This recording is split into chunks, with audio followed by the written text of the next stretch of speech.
Mike Montague, welcome to the Human Capital Innovations Podcast. Hey, great to be here. Yeah, it's great to be with you today. You're joining us from the Kansas City area, which is actually where I'm from. I'm here south of Salt Lake City in Orem, Utah.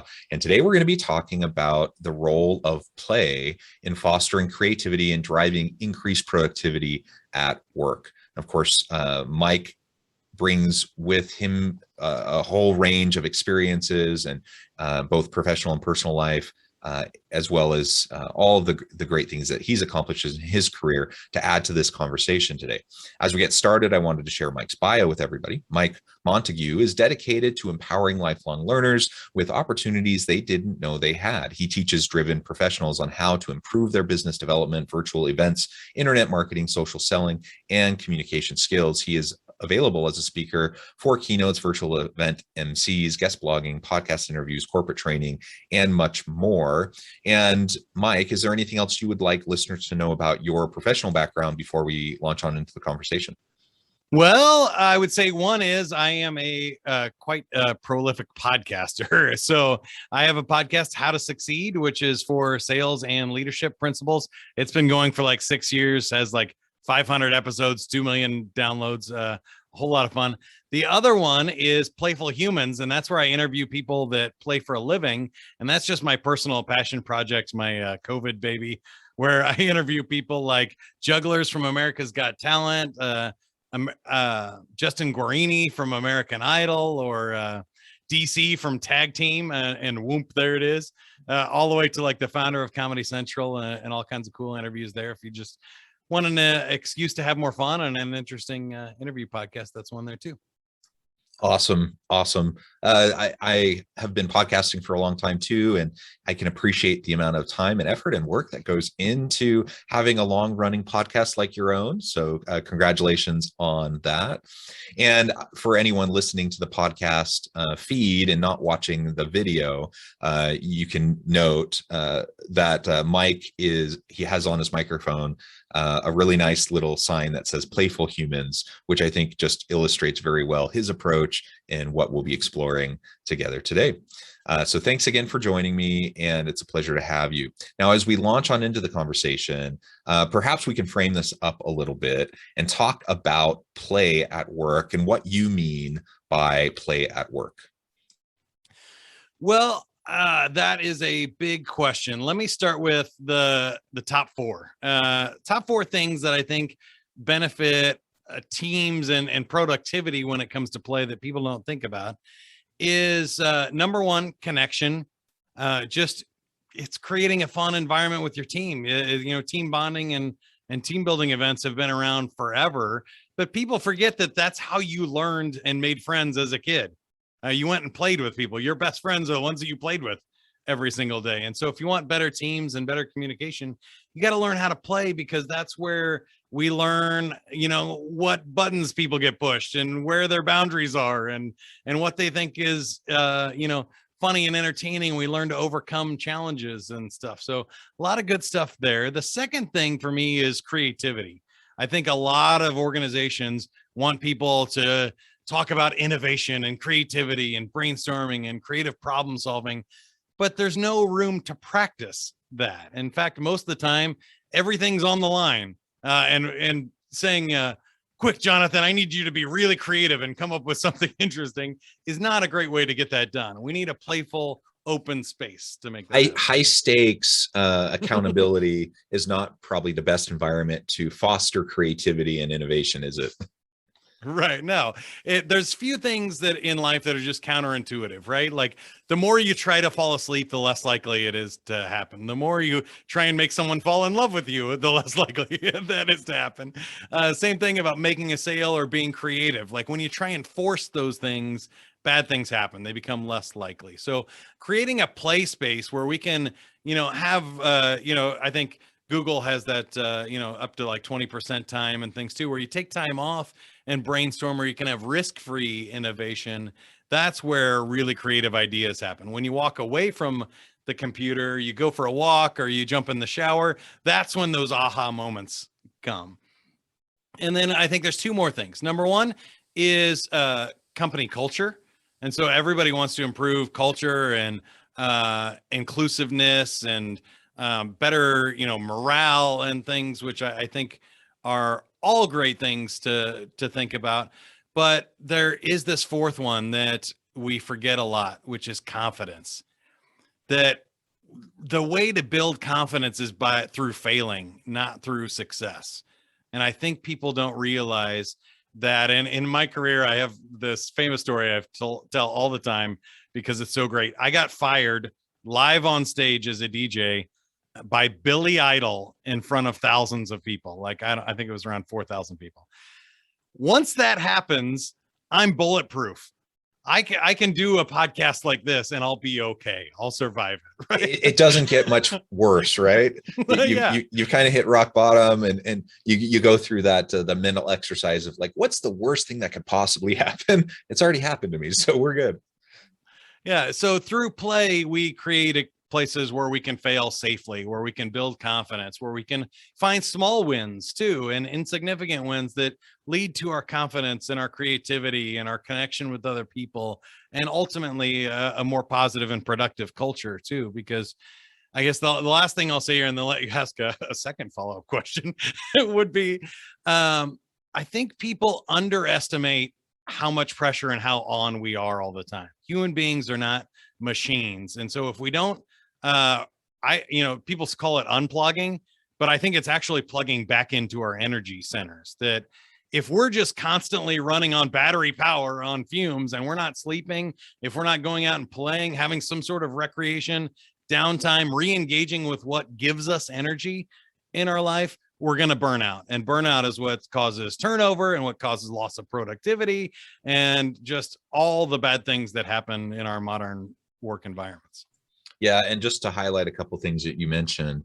So first, as we're thinking about either unplugging or reconnecting to our energy source, however you want to frame it, recognizing that everyone's different, right? And you can think, for example, along the introvert extrovert spectrum, and wherever you fall on there, what that looks like to plug back into your energy source probably looks quite a bit different.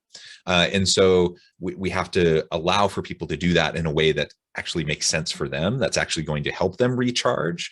That's really important. Something else that you mentioned just a couple of minutes ago is you laid out some of these different types of quote unquote play that we see at work. And I think a lot of times when we think of play at work, we think about those examples of like a ping pong table at work or a foosball table or like the Google slide, or, these types of things are kind of fun things. And it can mean that, but that is a really narrow, limited view of looking at play at work, right? Maybe, can you speak to that a little bit more? Yeah, I think you set me up for a great plug. If you go to playfulhumans.com/quiz, there is an online like BuzzFeed style quiz where you can find out one of 10 different playful personality styles. So you're right. Some people enjoy creating and painting and making music. Other people enjoy physical activity and jumping and playing and running. And other people love social activities and interacting with other human beings. Some people like puzzles and challenges and intellectual pursuits and discussions. And so, yeah, everybody's different. There's lots of different ways to play and re-engage with what gives you energy. But you're hit on a bigger point with companies about these ping pong tables and arcade rooms and other things is most of the time they're not used. The basketball courts, you don't have permission or set times to do that. I think it's really hard for somebody to say, hey, I'm going to leave this meeting and go play ping pong because I need to recharge, right? That just doesn't happen. So what we need to do is think about either time blocking something. Some of the most cutting edge organizations are saying, you know what, from 10 to 11, we want everybody off of Slack, shut off your phones, do not answer it, do not schedule meetings, like go and recharge and think and create time and space for that. Most organizations are setting maybe a team happy hour or a team break and getaway on a regular basis so that we can just disconnect and create places for better connections between the human beings on our team. I found, especially in the remote work environment, that there tends to be this schedule of like meeting to meeting to meeting, and you're leaving one and going straight to the other. And there's no connection and camaraderie even before the meetings anymore, because it used to be, we were waiting for everybody to come into the room. So you'd at least chat for 5-10 minutes, in the hallway or getting coffee or waiting for people to come into the meetings. But now everybody's clicking on right at the top of the hour when that calendar alert went off, and there's no play anymore. There's no connection time and time to just bond or relax. Like there's no off switch. And so creating specific times for those is extremely important. And it's even not just about giving the opportunity, but almost requiring it these days. Companies that are requiring vacations, requiring playtime, requiring people to shut off their notifications after 5 o'clock are the only way to get people the actual space, because otherwise the culture tells you to always be on and to always be checking your email until you go to sleep, and then first thing when you wake up. Yeah, inevitably that's what happens, right? And employees will follow what they see their leaders doing. And so you might say the right things and you might put in place, some of these different opportunities for play, but then you're constantly getting pinged on Slack or on your email. You're getting called at all hours of the night or emails all hours of the night. You don't see your boss taking their vacation days, so you don't feel like you can take your vacation days. Like, right, all of this comes back to just creating a true culture where this can happen. And that starts with the example of leaders, because your people are going to follow your example, whether that means you're on all the time and you're just like you're the first one in, the last one out at night, the one that's always responding to your emails. On the one hand, that seemed like in our Western culture, that seems like this ideal that we stand up as being this person is amazing. But in reality, it can cause a whole lot of harm, even if it's unintentional. Yeah, well, to your bottom line too. So what I wanted to highlight there was, this isn't just a good idea, or it's not a feel good, fluffy kind of thing. So sometimes I have to be careful because we get serious and we talk about the problems and things of people not playing, but like, I want to have fun with this too. But before we move on and talk about that things, it's really important to highlight to decision makers. And like you said, people in the Western culture that think 60-hour work weeks enslaving is the way to become successful. It's not. Working harder gets you more work and more busy work. And we've seen things like the Pareto principle, where really 20% of things matter and 80% of your time you're wasted on things that don't matter. Or Parkinson's law, the tasks take up the amount of time you allot for them. So when people work 4 days a week, they accomplish the same amount as when they did 5. And we've seen things in studies that if you work more than 40 hours a week for more than 6 weeks in a row, you start producing less than if you had just worked the 40 hours a week, because people burn out and they slow down. And maybe this 40-hour work week, when it was created in the 1900s for factory work, was a good idea when you were doing physical labor. But now we're doing emotional labor, and we're doing creative work, and we're doing, human interactions that you can't keep up that pace for that long. People slow down, they run out of ideas, they start producing less than if they actually took a break. So there's some famous studies and stories of people that, were spending 2 weeks on a project. They took 2 hours off to go to a party because it was a family's birthday party, and they got the innovation, that breakthrough that they needed, and they solved the problem in one day that they had been working on for weeks or months ahead of time. So that's we don't realize that. Yeah, we don't realize that. And I've experienced that. I mean, it's kind of the plot point in a lot of shows or movies where all of a sudden you have the spark of inspiration, this innovation that happens. And so maybe because, that's a common theme in media and in different types of entertainment, that we think, oh, that's not real. But it is. That's actually how it usually happens. There's a lot of nobody gets there by grinding, right? Nobody gets there. Like, you don't see them in the office for the 80th hour on no sleep and all caffeine, and that's when they have their breakthrough. That never happens. No, it doesn't. And there's so much research on this. You highlighted a few of those key points. But yeah, Harvard came out with a landmark study, maybe a year and a half, 2 years ago. Everything's fuzzy with COVID time, but you have to add a year. Yeah. So who knows exactly, but they came out with a great study that really promoted the 6-hour workday instead of the 8-hour workday. And since then, there's been additional studies that have looked at, really in turn, for knowledge workers, we're not talking about, retail or working in a factory or, those types of blue collar jobs. But for knowledge workers where you have to like be creative and you have to innovate on a regular basis, you have to pivot, be agile and be strategic.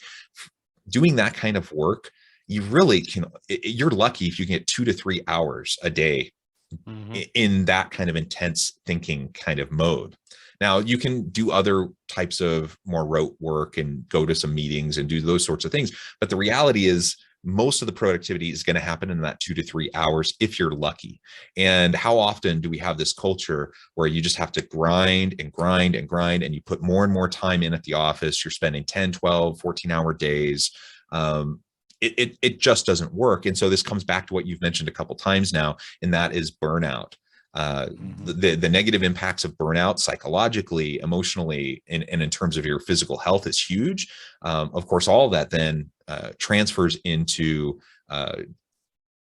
difficult team dynamics because interpersonal things start to get frazzled when you're burning out. You just don't work as collaboratively. You don't get out of your silos as much. You tend to kind of hunker down into comfort zones, and you're kind of putting in you're going through the motions, putting in the time, but you're not really getting anything out of it. That's what tends to happen when we burn out, let alone, turnover and all the costs associated with that. And so if we don't have opportunities for people to unplug or to reconnect with their energy sources and do that through the different framings around play like you talked about, inevitably burnout will happen, and inevitably you're just not going to get as much out of your people. You highlighted several of those points really, really well. It's worth noting again and again and again, because again, our default in Western culture, I think, here in the US, is to just put in long hours, always be on, and something's wrong with you if you're not sitting at your desk in your office all day, right? Or you're not a team player, you're not putting in the work, even though you may be producing amazing results in comparison to your colleagues. Yeah, I would add two things to that. I totally agree. But number one is, I have tried it, and I think you have too. And I think everybody in our culture, we've tried to optimize things, right? We've tried to work on time management and productivity hacks and all of these things, and they really don't work. They're not sustainable over the long term, because we're human beings. We're not machines. So sure, you can optimize, resources and times on a piece of machinery or a computer, and you can optimize those schedules. But when you're talking about the creative work that you mentioned, it just doesn't work that way. People, like you said, the studies show they have like 6 productivity days out of an entire year, maybe, but even like up to like 6 a month. So like a good 80% of your time, you're in those busy work meetings, and you're not creating the breakthroughs that actually matter. And like you said, with the day, same thing happens on a day schedule. Same thing happens when we look at teams. So I work a lot in sales training. I've been a professional sales trainer for the last 11 years.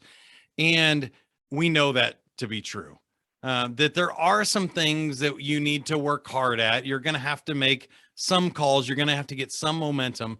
But the top salespeople in almost every organization work less than the ones that are grinding. They're making one big sale. There's a few clients that matter.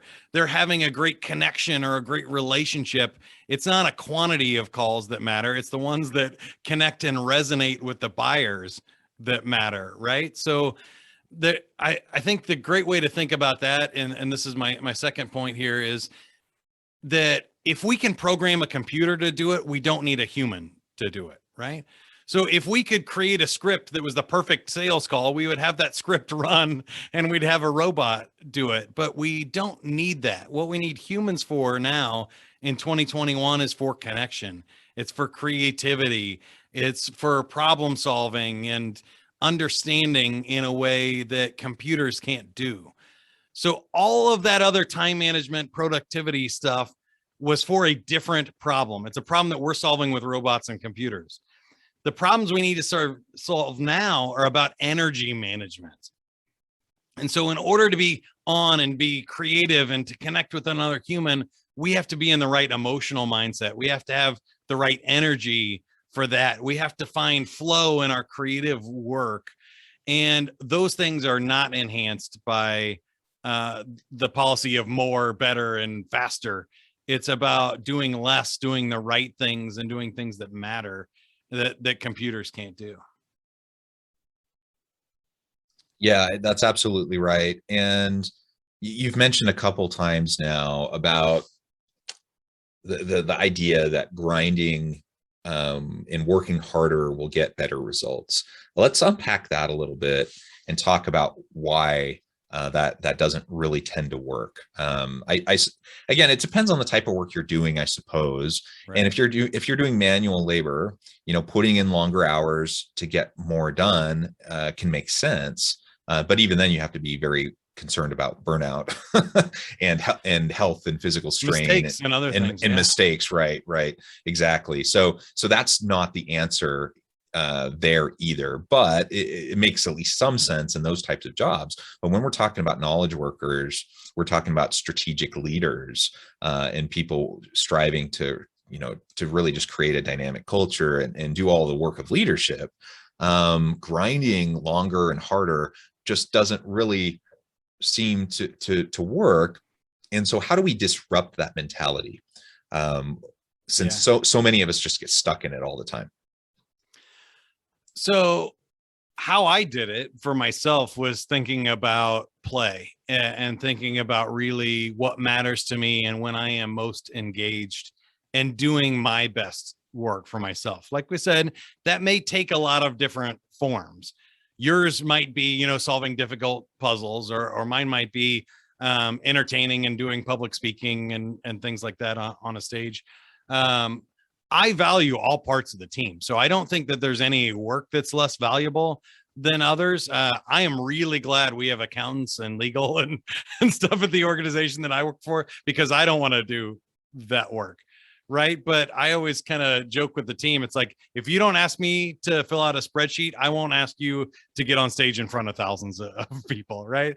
But when we can find those magic moments for us that give us energy, it's like when your cell phone's plugged in. You can do that all day. You can do it a lot longer.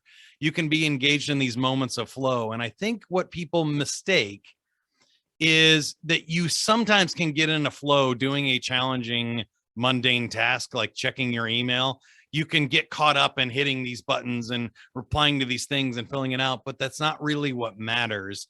And it's not really what's fulfilling that gives your life meaning, so that you want to keep doing it and you want to give your best effort and you come up with creative ideas to use it faster. So what I think is most interesting about when you take a play mindset, play has a few key areas. Number one, it's work that's freely chosen. You're not, you can't force people to play and have fun, right? That's something that they have to opt into. And I feel like our work life should be the same thing. If somebody's forcing you to do something, you're going to do it worse than if you chose to do it. And just a lot of studies have shown that. Also with productivity, that most people are not engaged. They're burnt out. And so they're doing mediocre work rather than really good work. But there's a level of challenge here, that when you play because the game is fun and interesting to you. So if you are going to lose, if the work is too challenging and it's over your head, you give up and you stop playing the game.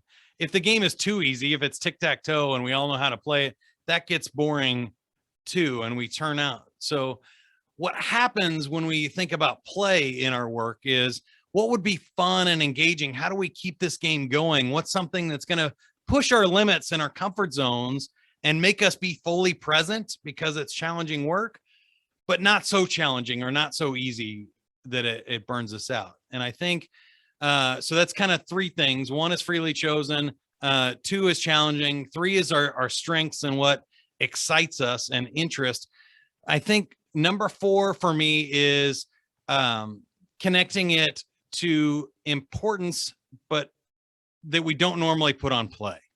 So this one is a little confusing, because when we think of play, we think of frivolousness. We're doing it for no reason, but that's what makes it important. When you put too much stress on things, it goes back to that free will and stuff too, but it's like you're forcing the issue.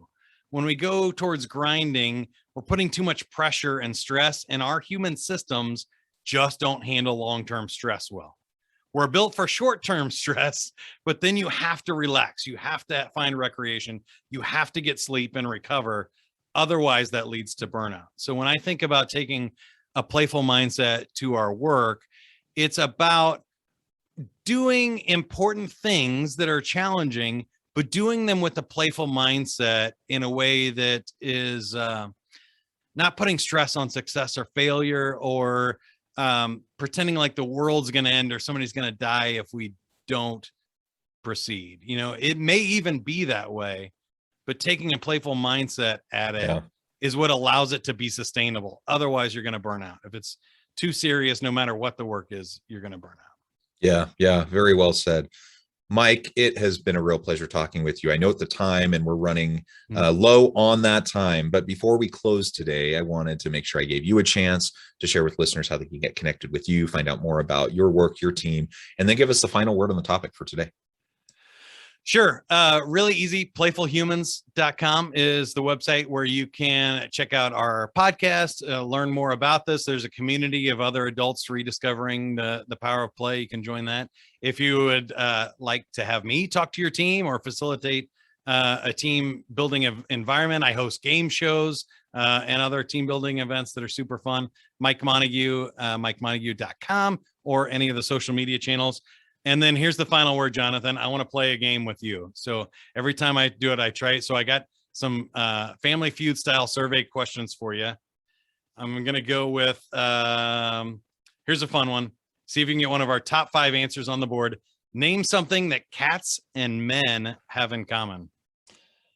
Cats and men, they like to lounge on the couch.